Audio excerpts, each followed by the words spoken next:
রসুলপুর গ্রামে রুকাইয়া নামে ছোট্ট একটি মেয়ে বাস করত।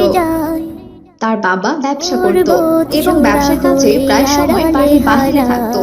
রুকাইয়ার শিক্ষা দীক্ষার হাতে খড়ি তার মায়ের হাতে। সে যে বাবা মায়ের বাধ্য সন্তান। এখন সে ক্লাস 2-তে পড়ে আর রোজ রোজ বন্ধুদের সাথে স্কুলে যায়। একদিন তাদের গ্রামে রুমা নামের একটি নতুন মেয়ে আসে বেড়াতে। এই এলাকাটা মাশাআল্লাহ অনেক সুন্দর, কিন্তু এলাকায় তো কোনো ছেলে মেয়ে দেখছি না। তাহলে আমি কার সাথে খেলা করব? ওই তো দুটো মেয়ে স্কুলে যাচ্ছে, ওদেরকে একটু ডাক দেই। এই যে, হ্যালো, তোমরা একটু দাঁড়াও তো। হ্যাঁ হ্যাঁ, তোমাদেরকে বলছি। আচ্ছা রুকাইয়া, এটা আবার কি? এদিকেই তো আসছে মনে হচ্ছে। আমাদের কি কিছু বলবে টলবে নাকি? তুমি কি তাকে চেনো? না না রাবেয়া, আমি তো মেয়েটাকে চিনি না, আর এর আগে কখনোই তাকে দেখিও নি। দেখি সে কি বলে। আসসালামু আলাইকুম। ওয়ালাইকুম আসসালাম। কে তুমি? এখানে নতুন এসেছো নাকি? হ্যাঁ, আমি এখানে নতুন। আসলে আমি শহর থেকে আজই এসেছি, আর এখানে আমার দাদির বাড়ি। জানো তো, অনেকক্ষণ থেকে একা বসে আছি, একদম ভালো লাগছে না। তাই ভাবলাম কারোর সাথে খেলা করি। তোমরা কি আমার বন্ধু হবে আর আমার সাথে খেলা করবে? নিশ্চয় বন্ধু হব, আর খেলাও করব, কিন্তু এখন নয় বন্ধু। আমাদের তো এখন স্কুল আছে। স্কুল শেষ করে বিকেল বেলা খেলতে আসবো, কেমন? সে কি, আমাদের তো রোজার জন্য স্কুল বন্ধ দিয়েছে, আর তোমাদের এখনো স্কুল বন্ধ দেয়নি? আমাদের স্কুল আজকে বন্ধ দিবে। তুমি তো শহরে পড়ো বন্ধু, গ্রাম আর শহরের মধ্যে অনেক পার্থক্য থাকে। যাই হোক বন্ধু, তাহলে সেই কথাই রইলো, বিকেলে আমরা খেলা করব ইনশাল্লাহ। আচ্ছা বন্ধু, ঠিক আছে। এরপর রুমা তার বাড়িতে চলে যায় আর রুকাইয়া রাবেয়ার সাথে স্কুলে চলে যায়। বিকেলে রুকাইয়া আর রাবেয়া রুমার জন্য মাঠে অপেক্ষা করতে থাকে, কিন্তু অনেকক্ষণ কেটে গেলেও রুমা আর আসে না। কি ব্যাপার, নতুন বন্ধু এখনো আসছেন না কেন? কখন আসবে? চলো চলো রুকাইয়া, আমরা ওকে খুঁজে বের করি। তার আর প্রয়োজন হবে না বন্ধু, ওই যে নতুন বন্ধু চলে এসেছে। আসসালামু আলাইকুম বন্ধু। ওয়ালাইকুম আসসালাম। কেমন আছো তোমরা বন্ধু? আলহামদুলিল্লাহ। আচ্ছা বন্ধু, তোমার নাম কি? আমাদের তো কত কথা হয়েছে, অথচ তোমার নামটাই জানা হয়নি। আমার নাম রুমা, আর আমি রহিমা দাদির নাতনি হই। ওই যে ওই দিকটাই আমার বাড়ি। এ আল্লাহ, তুমি দাদিমার নাতনি হও বুঝি? আমি তো জানতামই না যে তুমি সেই রুমা। দাদিমা তোমাদের বিষয়ে অনেক গল্প আমাদেরকে শোনাতো।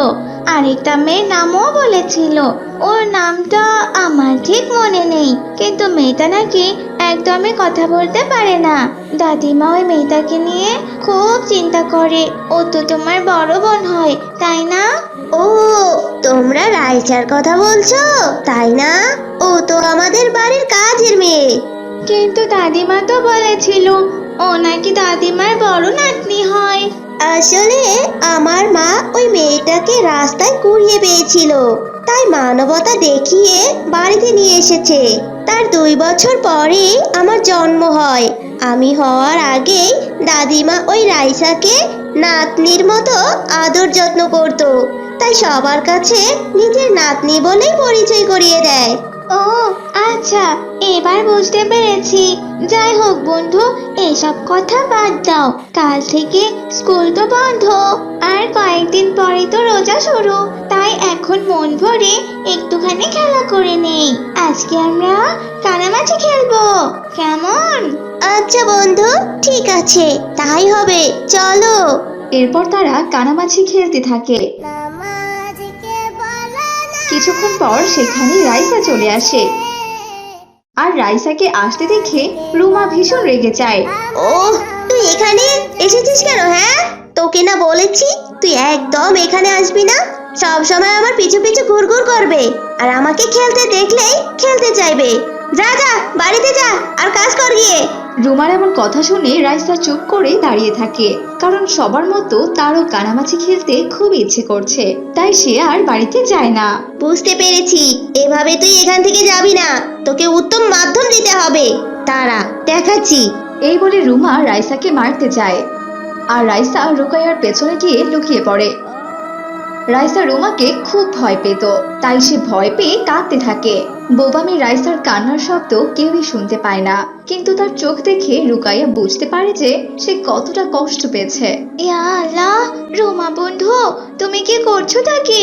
রাইসা তো তোমার বড়, আর তুমি তাকে কিনা মারতে চাইছো? কিন্তু কেন? ও তো শুধু খেলতেই চেয়েছে। এটাই কি ওর অপরাধ? এটা তো আমাদের খেলার বয়স। ও কেন খেলবে? বাড়িতে অনেক কাজ আছে, ও গিয়ে কাজ করুক।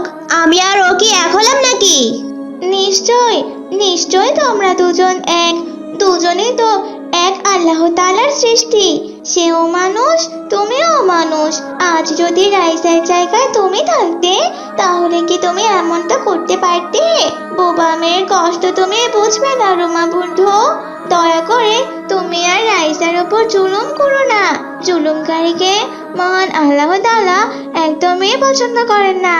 জুলুমকারীদের জন্য রয়েছে ভয়ানক শাস্তি। আল্লাহকে ভয় করো বন্ধু। কি বলছো কি বন্ধু? আমি তো জানতাম না বন্ধু। ঠিক আছে, রাইসাও তোমাদের সাথে খেলতে পারবে। রুমার মুখে এমন কথা শুনে রাইসা ভীষণ খুশি হয়ে যায়, আর সবার সাথে খেলা করতে থাকে।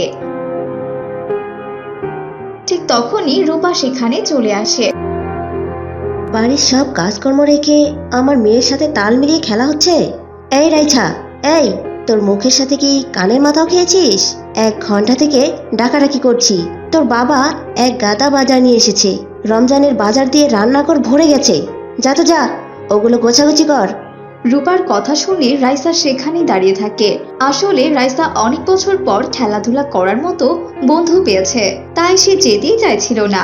এসব দেখে রূপা ভীষণ রেগে যায়, আর রাইসার হাত ধরে টানতে টানতে বাড়িতে নিয়ে যায়। এসব দেখে রুকাইয়ার খুব কষ্ট হয়। সে বাড়িতে চলে আসে এবং তার মাকে সব কথা খুলে বলে। তুমি এসব কি বলছো কি মা? তারা কিনা এতটা নিষ্ঠুর? হে আল্লাহ, তুমি সবাইকে হেদায়েত দান করো, সবাইকে তুমি সঠিক বুঝ দান করো। এভাবেই দিন কাটছিল। দেখতে দেখতে পবিত্র রমজান মাস চলে আসে। মেঘমালা আকাশে উড়ে সবাই উড়ে রোজা যায়। রাখে। রাইসাও অন্য সব বাচ্চাদের মতো সাহরি খেয়ে নামাজ আদায় করে রোজা রাখে। দেখতে দেখতে ইফতারের সময় হয়ে আসে।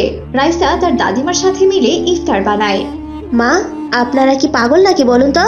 ইফতারের সব ভাজা পোড়া খাবার রেখেছেন যে, স্যালাইন, রুয়াবজা অথবা কোনো শরবতের ব্যবস্থা করেনি কেন? মা রূপা, কালাম তো স্যালাইন নিয়ে আসেনি মা, আর কোনো শরবত বা রুয়াবজাও তো সে আনেনি। রোজা রেখে এত কথা বলতে একদম ইচ্ছে করছে না আমার। এই রেছা, যা তো যা, দোকান থেকে 3-4টা স্যালাইন নিয়ে আয় তো, টেবিলের ওপর টাকা রাখা আছে। মা রূপা, 30 মিনিটের মধ্যেই আজান দিয়ে দেবে। মেয়েটাকে এ সময় দোকানে পাঠিও না মা, ও তো রোজা আছে বলো।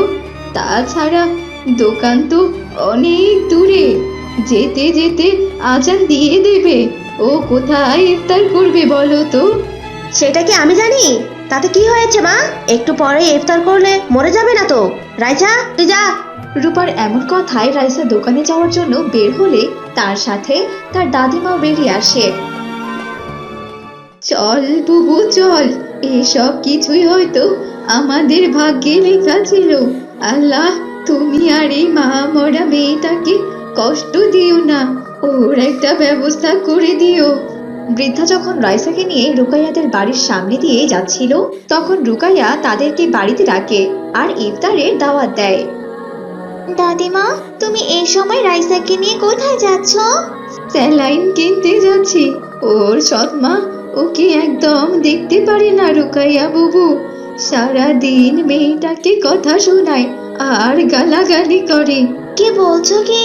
তার মানে রুমা কিনা রাইসার ছোট বোন, আর রুমা কিনা আমাদেরকে মিথ্যে কথা বলেছে?